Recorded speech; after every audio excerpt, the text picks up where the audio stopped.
My first inspirations came from listening to the radio when I was about 14, and late night broadcasts of big bands at that time. And they had these great big band broadcasts, and you would hear Woody Herman, Count Basie, Tommy Dorsey, all the great bands, Duke Ellington, coming from the various spots where they were playing. They were my real first inspiration. Dave Tuff with Woody Herman, and actually Sonny Greer with Duke Ellington, later Louis Bellson. Like Eddie Shaughnessy does with the clinics. Right. And by the way, he doesn't have to take a backseat to anybody. No, he doesn't. Eddie Shaughnessy is one of the great drummers of all time.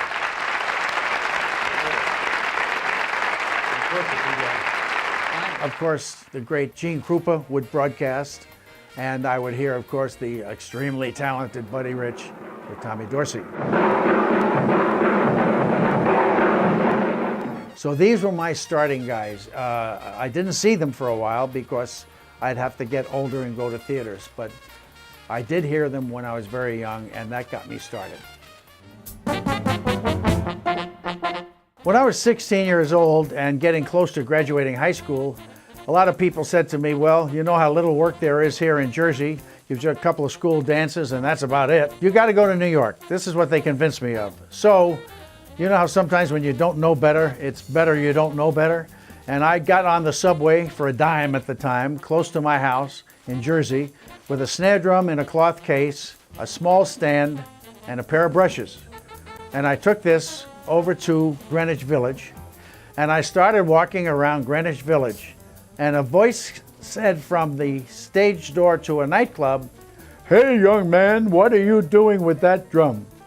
And believe it or not, it was the invaluable and estimable bassist George DeVivier, who later became a great friend of mine, saying to a young kid, "Hey, what are you doing?" At this really deep voice. I said, "I'm looking for a place to play, mister." And he said, "Come on in here." I swear this is true. It's like a movie, only you wouldn't put it in a movie. Sounds too corny, doesn't it? This was the Village Corners, which was down at about 10th Street in Greenwich Village, and he was working there with a trio, like a Nat Cole trio, no drums, bass, guitar, piano. They pulled up a chair for me, I set up my little drum, and I played. And I guess it was passable at least, and they said, "Hey, you want to come back tomorrow night?" I said, "Yeah." And so from then on, I would go over 1 or 2 nights a week from Jersey with my snare drum and my stand and my brushes, and I would play with these guys. I can't tell you what it did for me because George was a superb bassist. The other guys, I'm sorry, I don't remember their names. They were great at piano and guitar. And for a young guy, it really broke the ice. And from doing that with them, I started meeting a few other people. I miss New York like crazy. I get the New York Times as well as the LA Times. And I always try to keep up on what's happening in New York City because I was there for many, many years and I learned to play there. I went on 52nd Street at 16, 17, and people like Big Sid Catlett and Max Roach, Art Blakey, they were all friendly to me and good to me. And that's where I learned to play a lot, by sitting in. And you know, I think of New York as having given me a very good living for me and my family, I guess for about 25 years before I went to California with the Johnny Carson show. And I will always have a soft spot in my heart.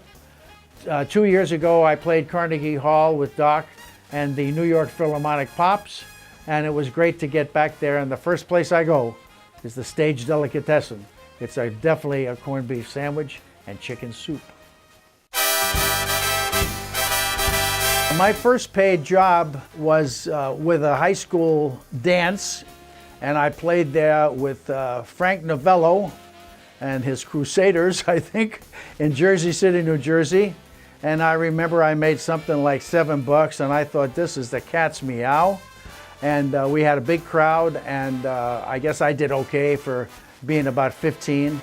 I was a junior in high school at the time. I remember Frank as being a great guy, fine saxophone player, and he gave me a break at being such a young kid. And listening to all those big bands on the radio really helped me play some of those arrangements. That was my first gig with money. Oh, the double bass drum happened strictly because of Louis Bellson. I went to see a Tommy Dorsey performance at the Strand Theater, and Louis just knocked me out with his double bass playing. I got to know him, believe it or not. I went around to get an autograph, and he became friends to me. I can't tell you how valuable it was, invaluable actually. And he gave me another bass drum pedal, and he said, I'm sure lying through his teeth, oh, you have a natural knack for this. He had me sit down and play on his double bass kit. And he said, oh, you have a natural knack for this. He gave me a pedal. He said, now go find another old bass drum. And I did. I found one that was smaller than my bass drum, and I became a two bass drum drummer, strictly, believe me, with great thanks to Louis Bellson. Louis sketched his own drum set out when he was young, but the first guy was Ray McKinley in 1936. And Ray McKinley told me on the phone, I said, did you really play two bass drums? He said, yes, because we played boogie woogie, and I couldn't play fast enough on one bass drum to go dum da dum da dum, so I would play all the boogie woogie numbers on a special set, dum da dum da dum. I thought it was a great answer, but he said I never used it like Louis did all the time in the band, and he said he deserves, you know, the major part of the credit. I was a reasonably successful all-around drummer, you might say, in New York City. Freelance is the term we use. I was doing quite a few record dates. I worked in nightclubs a lot because I like to play jazz, so I would do that at night, and I would do some daytime recording sessions and jingles, you know, mixed bag of things, and I was lucky enough to be earning a pretty good living. I got a phone call from NBC, and they asked me, would you like to take the job with the Johnny Carson show, which had been on the air, I think, about 9 months. And I said, no, thank you. I'm kind of happy doing what I'm doing, showing the wisdom of my ways. And they said, well, would you do us a favor if you don't want the job permanently? Would you help us out for 2 weeks? We have a gap, a drummer got sick, blah, blah, blah. I said, yes, I could do that. At that time, Doc Severinsen is the lead trumpet player, Clark Terry's the jazz trumpet player, along with Snooky Young. And the feel of that band, especially with these kind of guys in the brass section, was phenomenal. I just enjoyed playing with the band so very much. I came home to my wife after I'd done a couple of nights. I said, you know something? This is a great band to play with. And she said, well, do you think you might like to take it? I said, yes, I do. I'm really basing it more on music than anything else because I was earning a reasonable living. And I went to the contractor at NBC and I said, what have you done about another drummer after I'm done? He said, why do you ask? I said, well, I love playing with this band. Do you think I could stay on? And he laughed. He said, I never picked up the phone. Once you played with this band, I expected you to come in the door and say just what you said. And that's actually how I got the job after first refusing it. Again, the wisdom of my ways, but it lasted for 30 years, and it was a great 30 years. And the leader, I certainly should mention, is the late Skitch Henderson. He actually hired me.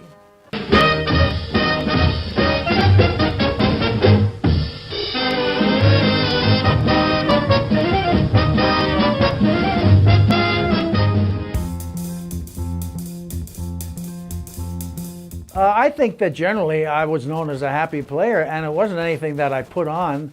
I just enjoyed playing with that band so much, and I just enjoyed drumming so much that even today, many, many years later, we're 16 years off the air now, I can tell you just that I just enjoy playing and teaching and everything else connected with drumming easily as much as I did during those years. And because the band was so high caliber, I think that's the main reason you saw the smile on my face. Best seat in the house, I think, really.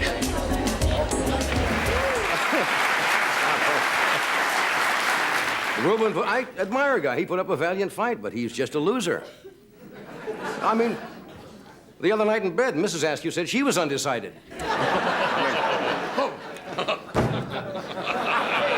a minute. Where you been working, Shaughnessy? This is a high. Where does this say drummer does, aid the prince? Okay.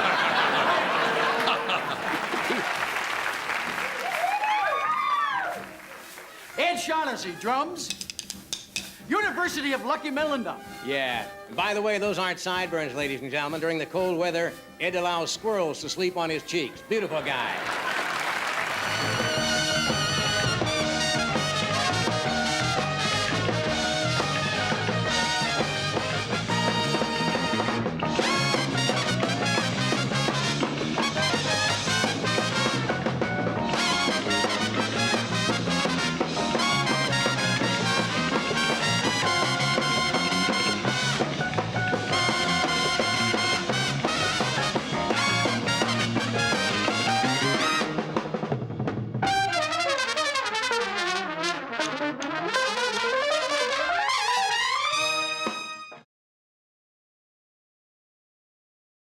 I would say my favorite act to play for was B.B. King. First of all, I'm a great fan of the blues. And B.B. is the kind of guy that even when he rehearses, he gives you 110%.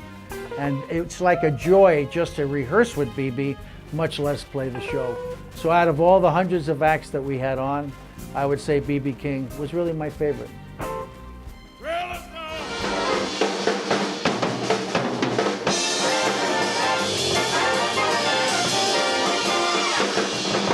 I think I'm the type of guy that enjoys playing big band and small bands equally, but I think my preference might go to big bands only because I've had a chance to play with Count Basie, Duke Ellington, Tommy Dorsey, Jimmy Dorsey, and the great Doc Severinsen Band. And having played with kind of the cream of the crop big bands, I think it becomes a little more my favorite, although I've had a lot of fun with combo work for many years.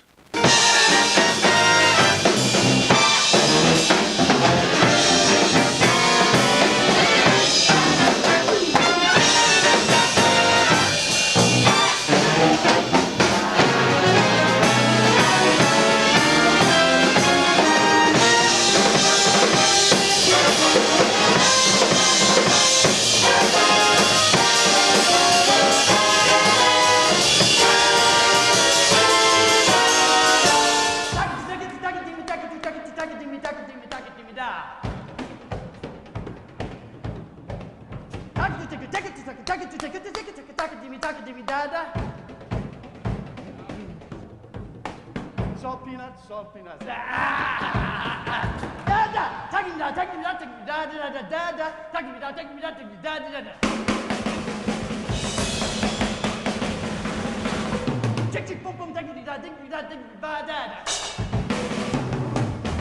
Salt peanuts, salt peanuts.